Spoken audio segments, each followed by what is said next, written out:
we ask in your name. Amen.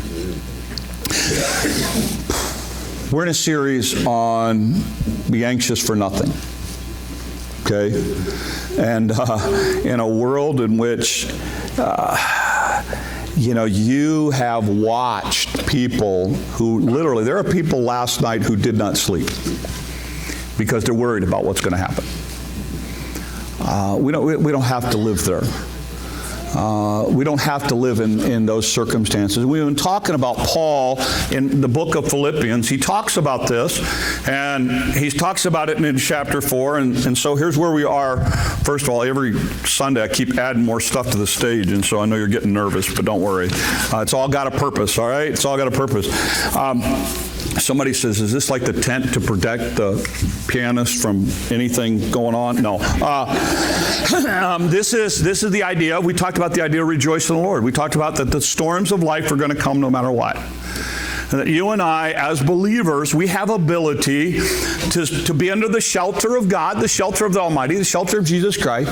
And one of the things that we need to do is we need to rejoice. We need to thank God for what He's provided. We need to thank God for the safety that we have. We need to be able to rejoice. And we talked about how valuable that is. And we let this represent the idea that God protects us as believers. We don't sit out there having to figure it out on our own like the world is right now.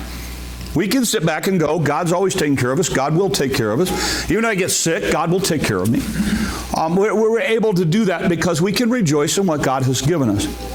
We talked about last week about the idea of resting, the idea that our gentleness should be known unto all, that as the world looks at us, they see us differently because we don't have to respond in panic.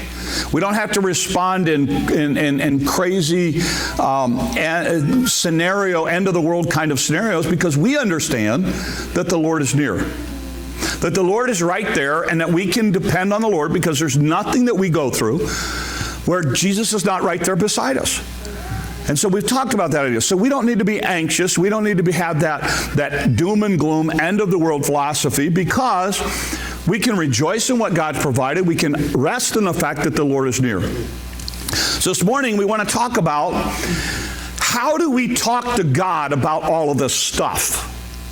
How do we handle this idea of dealing with the Lord and our requests, things that are heavy on our heart? Yeah, I know that, but Lord, this is what's heavy on my heart. How do we deal with that?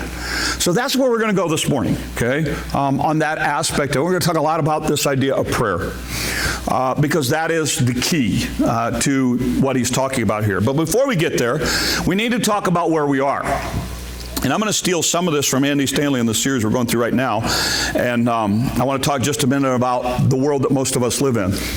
And most of us live in, I believe, one of three worlds: the land of the land of Est, or the land of That's the world that I added to Andy Stanley's deal. So let's talk about the world of that most people, most of you live in. Here's your world. If I could be happier, I would be able to handle life better. If I could be bigger, then things would go better. If I had a bigger tractor, if I had a bigger this, if I had a bigger that. If I could be smarter, or if my kids were smarter, it would be easier for them to get through and get college. It would be cheaper for me. It would be cheaper, okay? If I was richer, I wouldn't have to worry about my kids in college. If I was, the car that I have is okay, but I want the car that is newer.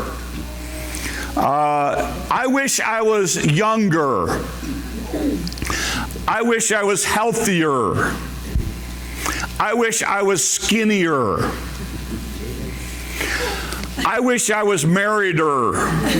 Those of you who are single, okay? If I can get married, if I can find the right person, then all my problems will be solved. That is only said by somebody who's not married, all right? Because you trade this set of problems for that set. I'm not saying marriage isn't great. I love marriage. Marriage is awesome. But it's one set of problems for another set of problems, okay?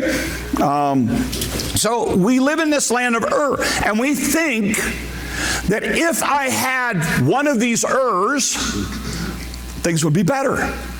And I would be able to live life better. And you have a whole world of people who are pursuing this. Every time you watch something on TV, this is what it's about. The land of Ur. Some of you are not content to live in the land of Ur. And you, like me, pursue the land of Est. I want to be the happiest of anybody in the room. I want to be the biggest. I want to be the biggest farm in the county. I want to be the biggest producer in the area. Some of you, I want to be the smartest person in the room. Well, I would say go to a kindergarten room, but I'm telling you, some of those kids are brilliant. I want to be the smartest person in the room. I want to be the richest person in my group of friends. I want to have the newest thing that's out there. Some of you, I have people who I know, they will stand in line to get the newest iPhone that comes out. No matter what it is, they've done it for years. Got to have the newest. Youngest, I want to be the youngest person in my group of friends.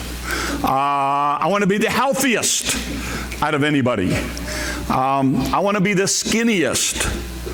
And the people that I see sometimes pursuing weight loss things, I'm like, look, honey, if you think that is skinny, if you think you're fat, really, you got a really big perception problem here, okay? And by the way, I want to talk young ladies just for a second, okay? So, because you guys get sucked into this really big time. The ones over there? Huh? Yeah, and I'm going to go over here. Yeah. So let me talk to young ladies here for a second. Listen to me. Study history. Do you understand that in the last 150 years, for the first time in the history of the world, we have actually said skinny is the best? You look at history, you look at paintings of beautiful women for hundreds and thousands of years. If they look like what we are saying you should pursue today, they were sick. Because throughout history, that has never been the model. Okay? And all of a sudden now we have gone down that route. Same thing. You look at throughout history, for the first time, youth has been the focus to pursue. And for the first time in history, age is something that we shy away from.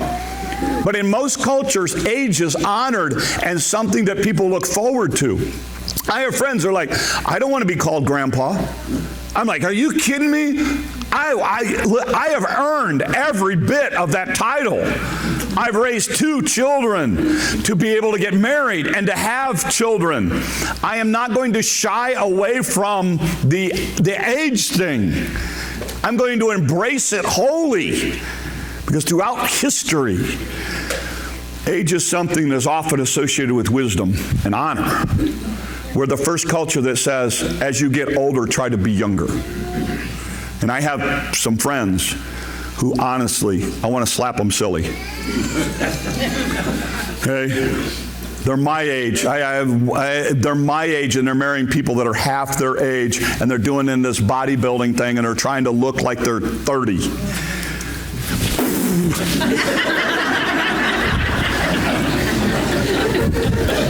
This is why my wife prays every day that I keep my mouth shut, all right? So anyway, going on. But some of you go, I'm not the land of Ur, I'm not the land of us. You live in the land of Ah. This is mine. Woulda, coulda, shoulda. Within 5 minutes of talking to you, you're talking about some failure in your past or something you should have done or would have done or could have done or wish you had done. And you live in this world of, if I had done this, my life now would be so much better. There is no win in comparison, period. It is a losing game every time. And we live in this world. And if Paul wanted to live in this world, he would have never written Philippians chapter 4. Because this is the world, this is what happens to us. We get caught up in this comparison thing. We get caught up in this land of Ur. If I just had this, and this land of S, this land of, I should have done this. And we can all talk about that. There's no win. Now understand that, okay? So as we head into this morning, we need to understand this is not the place that we want to live, all right? So we want to have the same attitude that Paul had about rejoicing in the Lord, understanding that the Lord is near, resting in that fact, and then listen to what he says this morning. Here's what he says. Don't be anxious about anything. What's the next phrase? Every situation. This is where we fail. I think this is one of the biggest issues that we fail in right here. Every situation. By prayer and petition with thanksgiving, present your requests to God. So let me break down a couple of things. See the word prayer, petition, and request? Those are three different words in the Greek language. There's three different ideas there. We're going to break those down in a minute. I want to spend time, first of all, in the idea of in every situation. Because most of you are like me. You believe that God is super busy. He's got a lot going on. So you only want to bring the big things to him. So every time you come up against something in your life, you look at it and go, okay, on a scale of 1 to 10, is this a 1 or a 2 or oh, this is a number 9. I'll pray about this one. And if it's a number 1 or a number 2, it's like, no, I don't want to bother God with that. Okay, now listen, I'm a grandfather. Okay, and as a grandfather, I have Claire is 4 and a half. Ooh, man. I'm an old grandfather. 4 and a half. And we get Claire every once in a while, and she stays overnight Friday night and Saturday, and then we need like another week to recuperate. And then, but we get Claire overnight. And my routine is Saturday morning. I make my wife and I, we have breakfast, we have a show that we enjoy watching in the morning, and then I go in my office from work, get everything, just kind of polish everything up, get everything all ready for Sunday. And on the days that we have Claire, because you know what? You know what Claire wants to do? You know what I hear all day, all morning? Grandpa, Grandpa, Grandpa. And what I do is I bring her in my office and say, honey, Grandpa's busy. He does not want to hear you calling his name. You need to get out of here and stop bothering. Yeah, right. No way. I love hearing Grandpa. I love hearing Grandpa. Grandpa, what, honey? Can you come here? Hey, honey, I'll be there in just a minute. Doesn't matter what I'm doing. Why? She wants to talk to Grandpa. And Grandpa is more than willing. She came in the last time she was here. She's fascinated by our series on Exodus, and I'm learning a lot from a 4-year-old on Exodus. She comes and goes, Grandpa, can I see the frog lady again? Well, honey, what are you talking about? You know, the frog lady. The goddess with the frog head. So I brought up my computer and said, this is the frog lady. I said, you got any other questions? Yeah. What does Pharaoh look like? Okay, let me show you what a Pharaoh looks like. Jean broke the news to her that Pharaoh's dead, and that just rocked her world. But we're getting there. But it doesn't matter. When she says, Grandpa, I am all ears. Why? I love to hear that. You think your God's any different? In fact, it was revolutionary. When Jesus uses the word Abba, when he prays to the Father, let me tell you something. That is like, it means daddy. That's how God wants to see. It's the idea of, I can rejoice in the Lord because the Lord is near. So listen, Daddy, here's what's going on. Right or wrong, particularly those of you whose kids are out of the house, when they call and just want to talk to you about nothing, you're all ears, aren't you? And those of you with teenagers, your kid sits down. And kids, I don't suggest you do this because you'll put them in a hospital. You come home, kids, you come home and say, Mom, Dad, can we sit down and talk? And you sit down at the table, and of course, as parents, you're playing all the scenarios. Okay, what's blah, blah, blah, blah, blah. And they say, I just wanted to spend a little time with you. How's your day going? Now, it'll kill them, so don't do this, okay? But right or wrong, parents, you would bend over backwards to have that kind of thing happen. Why? Because most of the time you're trying to pry information out of them. God's no different. Lord, I got in my car today and it started. That's awesome, thanks. I know you do that every day. But Lord, just thanks. Lord, you know what? I got to do this today, and I just want to thank you for it. Lord, this is crazy, Lord, but you know what? I was able to get out of bed this morning. Thanks, Lord. That's what we're talking about in every situation. In every situation. And what happens is we don't practice this, so all of a sudden big things come, and then all of a sudden we're trying to develop a prayer life. When all the prayer life is, it's a conversation with God. God, thanks for the day that you've given me. We're going to talk a lot about this later on. It's the idea of in every situation. Listen to what Peter says, because this is what I think happens to us. Peter says, casting all your anxiety on him because he cares for you. The idea of casting has the idea to put away. Right? So this is going to be a little extreme, but if you know me, I like extreme. So I guarantee you won't forget it. So here's what I did. Here's the routine in our house, okay?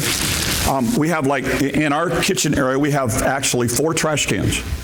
Okay? We actually have 4 trash cans because I don't want to take trash out every day. I would just throw it in there, and then about every 2 or 3 days we go in, and whatever one's full, we fill it up. So, okay, yeah, we have 2 there, 1 at the sink, and then 1 in the utility room, all there in that area. Just want to help you out. So this morning, on the way to church, I thought, I'm going to go get some trash. I'm going to illustrate this for you, okay? So here's what happened. This was the trash from this week.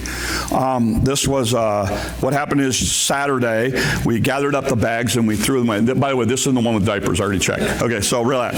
And you're getting really nervous over there. So what happens is we gather it up, we take it out of the trash can, I put it into our trash can, which sits in my garage, and then on Wednesday night, I take my trash, I wheel it out to the road. On Thursday morning, about 9 o'clock, the truck comes by, does a little grappling thing, picks it up and dumps it in the thing, puts it down there, and then I wheel my thing back in, and then every week, then that's the routine.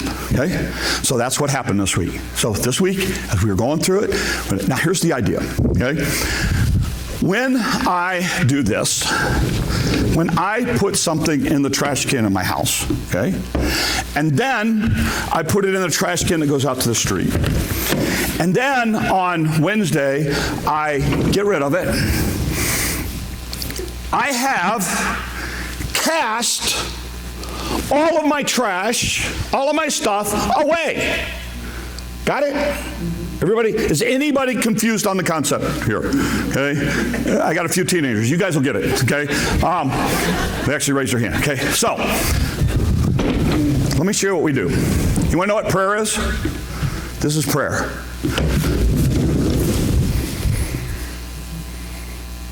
Casting all my anxiety on him because he cares for me. You know how most of us live?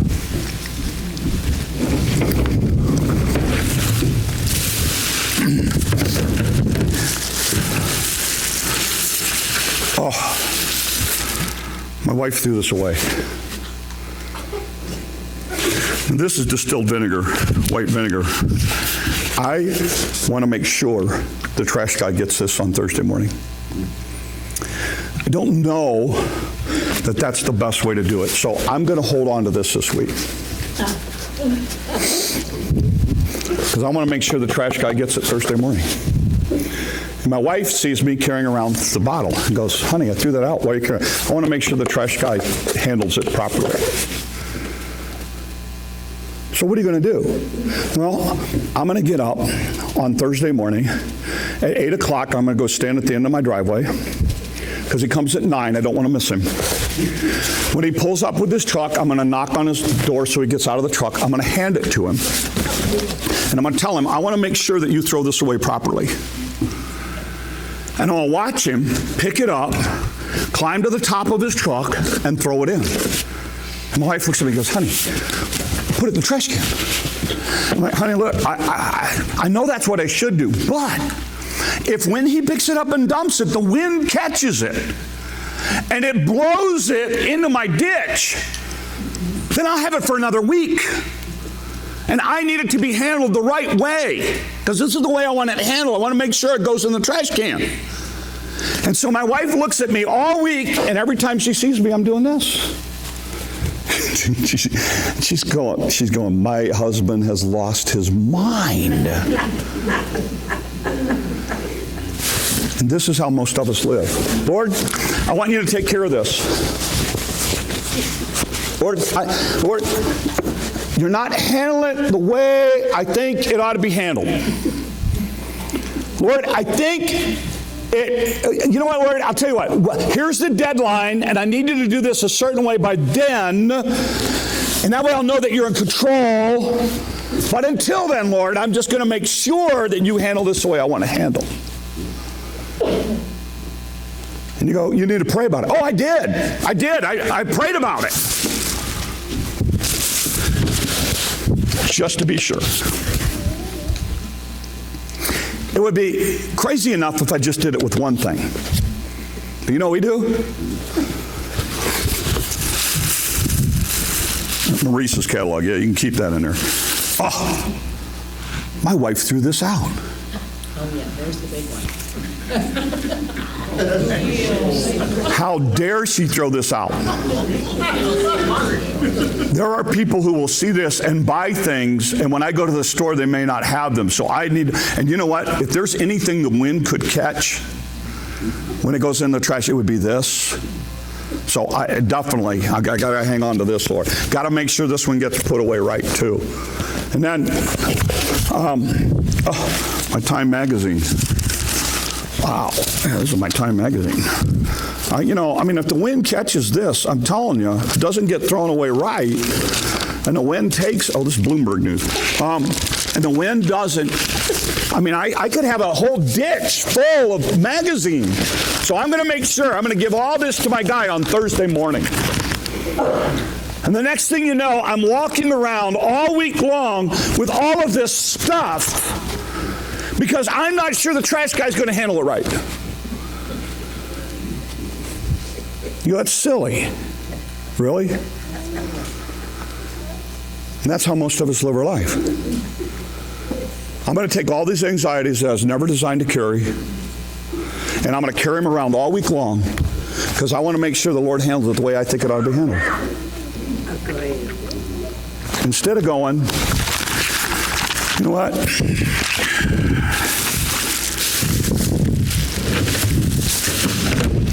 I'm not going to focus on that anymore. And on Thursday morning, it drives away and goes to landfill. One of the reasons some of you are so frustrated is because you say you've prayed about it. Well, what you've done is you've prayed about it and then pulled it out of the trash can. This idea of casting all your care upon Him is not what you're doing. Casting has the way of pushing away. And you need to understand this. You go, well, yeah, but you don't understand how easy it is to take it back up. Yes, I do, because you know what Satan does? Satan lives at your trash can. And Satan goes, hey, God's not with you taking that one like you want Him to handle it, is He?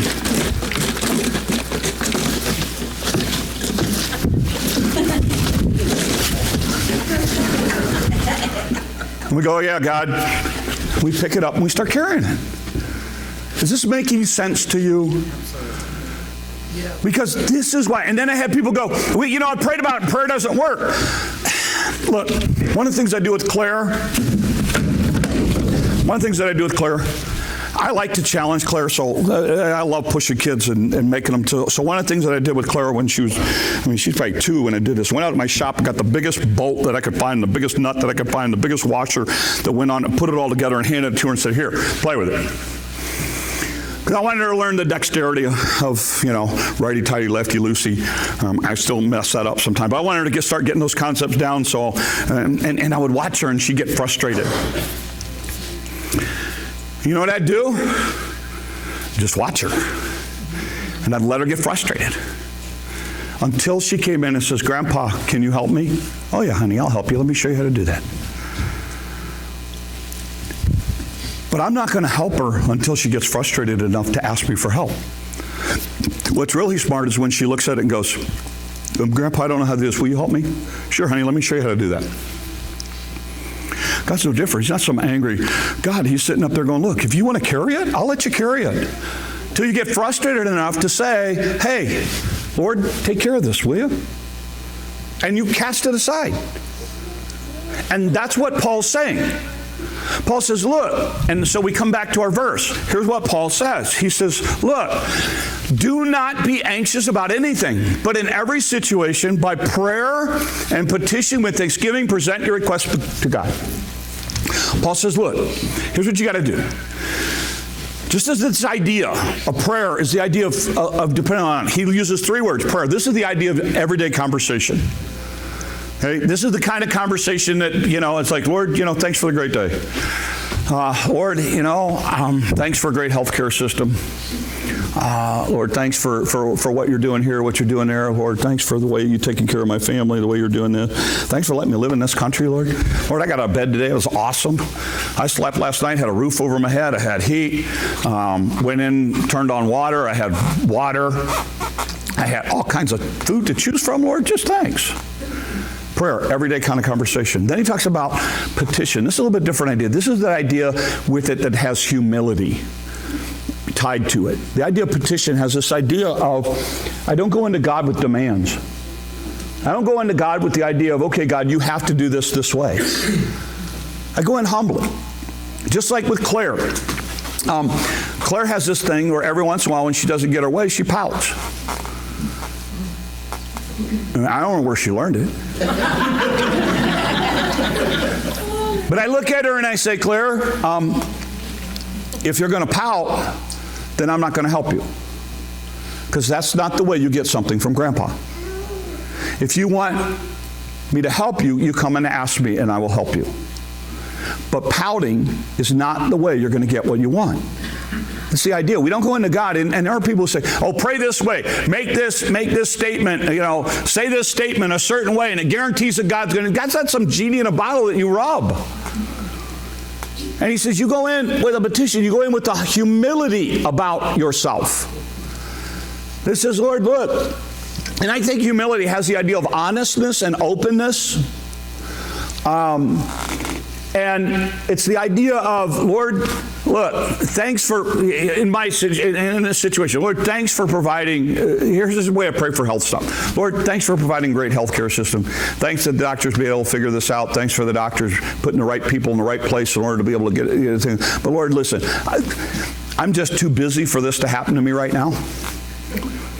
So I don't have time for this. And Lord, you've got all of a sudden now, you've got all these doctor appointments and all this other stuff that I got to do, and I just don't want to do it. So Lord, I'm really frustrated right now. And I'm going to need your help and your strength. I pray honestly. That's the idea of petition. It's that honest kind of attitude about, Lord, we're going through financial struggles right now. We've done the best that we can, but Lord, things just aren't working out the way that we wanted them to work out, and we don't know what to do here, Lord. It's an idea of humbly coming before God, telling and explaining to him. And then he talks about the idea of your requests. It's an interesting word. It has with it, behind it, the idea of specific. And I think this is where I fall short. I think this is where a lot of us fall short. We just kind of pray these general prayers. Lord, help me. You got a big meeting coming up. You're all nervous about it, talking to a boss or somebody else, and it's like, okay, Lord, just help me. Can I challenge you with something? Can I challenge you to pray specifically? Let me give you a difference. Let's say you and I want to get together sometime. And I come up to you after the service and I say, hey, we need to get together sometime. And you go, yeah, we do. What are the odds of us getting together? Not very good. Not going to happen. What if I come up to you after the service and say, hey, look, my wife and I would really love to have coffee with you sometime or just a dessert. Would you guys be willing to come over at 7 o'clock on Friday night for an hour? What are the odds of us getting together now? Pretty good. You go, well, I got something at 7. Then you look at me and you go, hey, you know what? Friday night, well, what about Saturday? Why? Because we like specific. And it's the same thing with God. When I pray specifically with God, I then can see God at work. It's easy for me to see God's hand in it. Rather than saying, God, just bless this, it's like, Lord, I got this meeting coming up, and the boss doesn't like me, and I got to talk to the boss about some really tough thing. So, Lord, I need you to calm my heart. I need you to put them in a good mood. And, Lord, I need you to really be there in that meeting to help me get through this meeting. And all of a sudden, you come out of a meeting and you go, you know what? I've never seen my boss like that. I can't believe that they were responsive to it. I can't believe my boss flew off the handle, went screaming, yelling, and hollering. And normally, I would have handled it this way. But there was something in me that handled it different. Specific requests. That's the difference. And here's where, this is hard for a lot of you, I get this, but it's the idea of sharing. I love this. I got this off Facebook, so there you go. This is why you pray. Because there are times that you're the one trying to get over that big gulf. And it'll be other people helping you, praying for you. Because I don't know about you, but I'm going to be honest with you enough to go, there are certain situations that I'm just too overwhelmed by to even pray for. And you're like, oh, you're the pastor. Don't you pray for everything? No, there's some things that are just too, it's just like God, it's just too much. But I have people that do pray for me and that carry some of that load during those times. Because this is the reality of it. This is what Paul is talking about. And then he adds one other thing. He talks about the idea of thanksgiving. Because I think that's a big part of it. I put this up just because I think this is a great picture of what we deal with sometimes. You ever remember those storms and all of a sudden the sun pokes through the clouds after a storm and you're like, oh, that's so cool. Now that you're all calm, let's go to the next one. Listen to what Paul's going to say this later in the chapter. Here's what he says. I rejoice greatly in the Lord that at last you renewed your concern for me. Indeed, you were concerned, but you had no opportunity to show it. Paul says, look, I know you guys cared about me and you couldn't do anything about it. That's okay. I'm not saying this because I'm in need. I'm not telling you that because I still have needs and I want you to still come up and fix stuff for me. He said, I've learned to be content whatever the circumstances. Paul said contentment with this idea, that's this idea of thanksgiving, is really, really important. He says, I know what it is to be in need, what it is to have plenty. I've learned, notice the word, the secret of being content. I think that is very important in this passage. Paul didn't say I've learned the principle, I've learned the lesson, I've learned the thing that everybody, he said there's a secret to this. In any and every situation, whether fed or hungry, whether in plenty or in want, I can do all things through Christ who strengthens me. Paul says, you know what, here's what I've learned. There's a secret to living in a land of contentment when you're in a world of chaos. When you're in a world of everybody wanting and est and ah. Paul said, I've learned that there's a secret to that. And part of that secret is exactly what he's talking about here. I've learned to have that conversation with God about everything. I've learned to humbly tell God exactly what's going on in my life. I've learned to sit there and say, Lord, this is my specific request. This is how I'd like you. I'm trusting you. This is what I want. But Lord, I'm really casting this on you. I'm letting you take care of this. And I'm just going to have to trust the way that you handle this. And Lord, I'm so thankful that I have you, that I can rejoice in the fact that you're with me and you can help me through this. And I understand you're near and I'm really going to lean on you, Lord. There's a secret to living that life of calm without anxiety, and this is it. And Paul said, this is what I've learned. And I'm a big fan of really sitting back and looking at how blessed we really are. We have so much to be grateful for. We have so much to be grateful for. I mean, you can say whatever you want about everything that's going on in the world right now, but you know what? The fact that we have a world that's connected enough that we can know what's happening on the other side of the world instantly and deal with things on our side of the world differently. I mean, can you imagine back in the old days where nobody knew about this and all of a sudden, 5, 6, 7, 8 months later, part of our connectedness as a world is a result of all of that. You can find good in all this stuff. Do I think social media is way out of line right now? Oh, yes.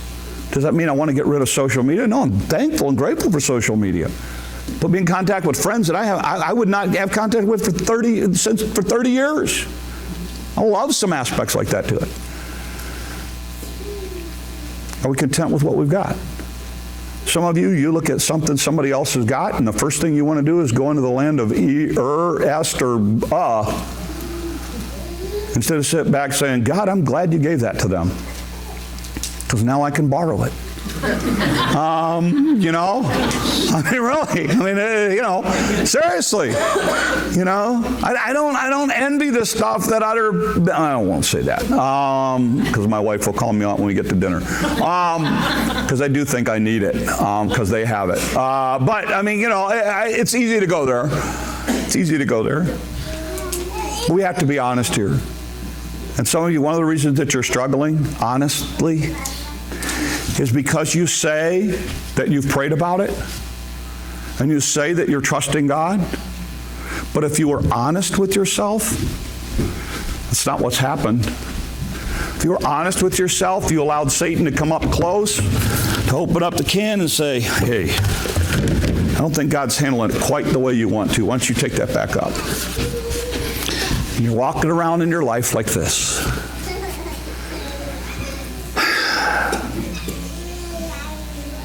I've learned to be content. Oh, no, that's not going to be on Facebook, is it? Okay, all right. Yeah. I have enough stuff to explain on Facebook without, without stuff like that. This is why I'm glad we don't broadcast the messages live. Stuff like this. It's like, the pastor brought a trash can on the stage. Really? Yeah, you just got to come and see it. You never know what's going to be up there next. But I mean, this is what happens. We carry around us stuff. And we wonder why we can't find peace and contentment. We wonder why we live in a world, our world is so filled with anxiety and all of that kind of stuff. Because God didn't design us to carry this stuff. He designed us to be able to cast it upon Him, to put it aside and not focus on it anymore. That's my challenge to you this week. You take your requests to God. You let Him take care of it. You trust Him that whatever happens is part of what He wants, and that He will use it for His honor and His glory no matter what. So I end this morning with this. I end with this idea that Paul reminds us that prayer, not despair, should be our response to trials. Specific prayers sourced in humility and thanksgiving need to be a daily practice. Whatever you're carrying this morning, cast it on the Lord. And stop carrying stuff you were never designed to carry. Let's pray. Lord, help us. Easy to say, hard to do. Lord, we've all got situations, circumstances, things that are overwhelming. And the Lord, every time we try to put it on you and we try to walk away from it, Satan brings it right back up, and before we know it, we've embraced it again. So help us to try to learn this idea of, Lord, taking it to you, putting it upon you, and then just trusting you, Lord, to handle it in the best way possible. And Lord, when it is all said and done, may the world that is sitting around watching us see a group of people who have calm in the middle of chaos, who have this attitude of calm trust in a world that's getting crazier every day. So use us. May people see you in us these